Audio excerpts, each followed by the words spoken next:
every time you book a flight online or grab a concert ticket or even just check if something's in stock at a store, you're basically seeing the ghost of a system that was born from total and utter chaos. This is a story straight from the history of databases, all about a crisis that sparked a technological leap so huge it literally created the world's first commercial real-time computing network. No, I mean seriously, just try to imagine this for a second. There are no websites, no apps, nothing.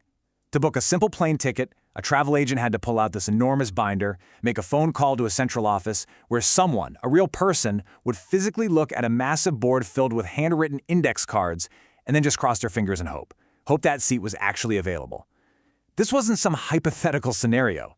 For the booming airline industry of the 1950s, this was a daily nightmare. And that nightmare wasn't just an inconvenience. It was pushing one of the biggest airlines in the world right to the very edge of collapse. The problem even had a name: the reservation crisis. What's so wild is the sheer scale of this meltdown. I mean, American Airlines was growing like crazy in the 50s, but their booking system was completely analog.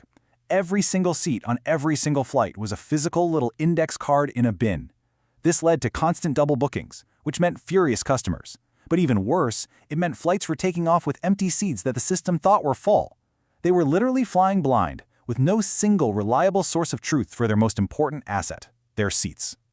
So when your entire business is grinding to a halt, you don't just look for a small fix, you start looking for a miracle. And that miracle was about to come from a totally unexpected place, sparking a partnership between the jet age and the dawn of the computer age. And you are not going to believe this, but this entire revolution started with a simple conversation on a plane. It's 1953. C.R. Smith, the CEO of American Airlines, just happens to be sitting next to an IBM sales rep named R. Blair Smith.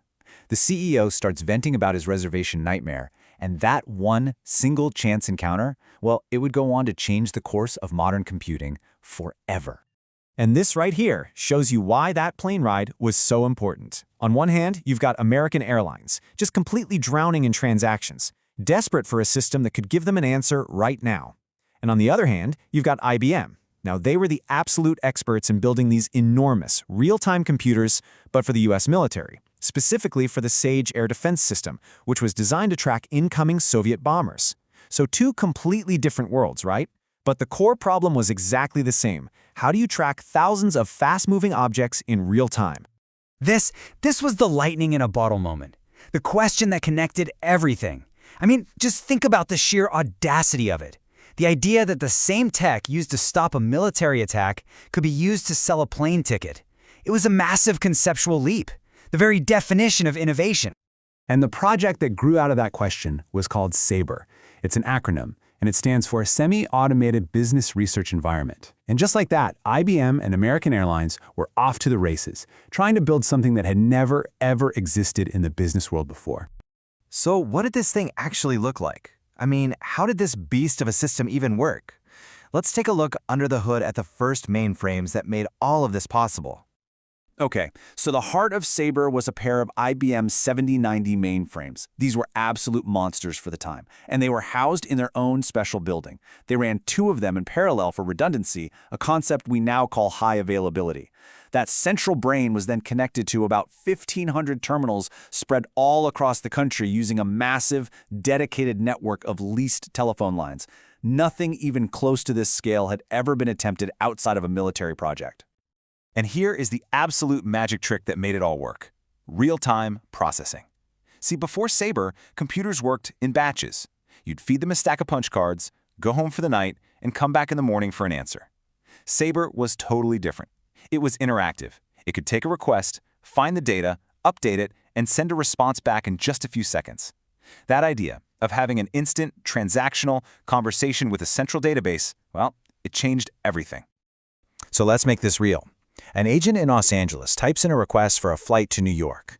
That little request zips across the entire country to the mainframes in New York.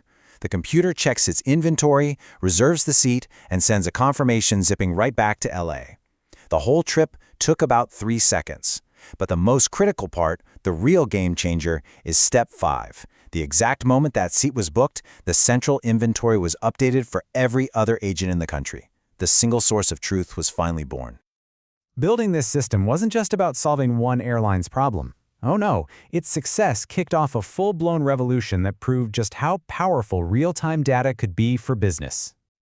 Just look at this number. By 1964, only a few years after going live, SABRE was processing over 7,000 bookings an hour. That is nearly 2 bookings every single second, 24 hours a day. A level of transactional volume that was pure science fiction just a decade earlier. And this is what that kind of power actually looks like. The results were just staggering. Booking errors, those really costly mistakes that were crippling the airline, they pretty much vanished overnight. And the speed to confirm a reservation went from minutes or maybe even hours of phone calls and uncertainty down to just a few seconds of absolute confidence. It totally rewired their entire business from the ground up. So what does this actually mean for the business? Well, for the very first time, with live, real-time data, airlines could do things that we just take for granted now. Things like dynamic pricing, selling the last few seats on a really popular flight for more money. They had absolute minute-by-minute control over their entire inventory. The system basically paid for itself just by eliminating mistakes, and it became the undisputed blueprint for the entire industry's technology for decades. But the story doesn't stop with airlines. Not even close. In the 70s, SABRE was opened up to travel agents, creating the first electronic travel marketplace. But think even bigger. Its core design, a huge central database, a wide network of users, and real-time transactions, that is the fundamental pattern behind almost every large-scale system we use today. From Amazon's inventory system to your online bank account, they all have a little bit of SABRE's DNA in them. So if there's one thing to take away, it's this. SABRE was the proof. It was the project that showed the entire corporate world that these massive, complex, real-time database systems, they weren't just some military-grade novelty.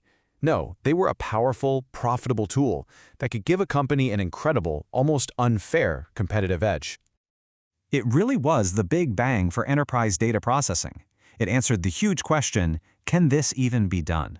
Which, of course, just leads to the next great question in the history of computing.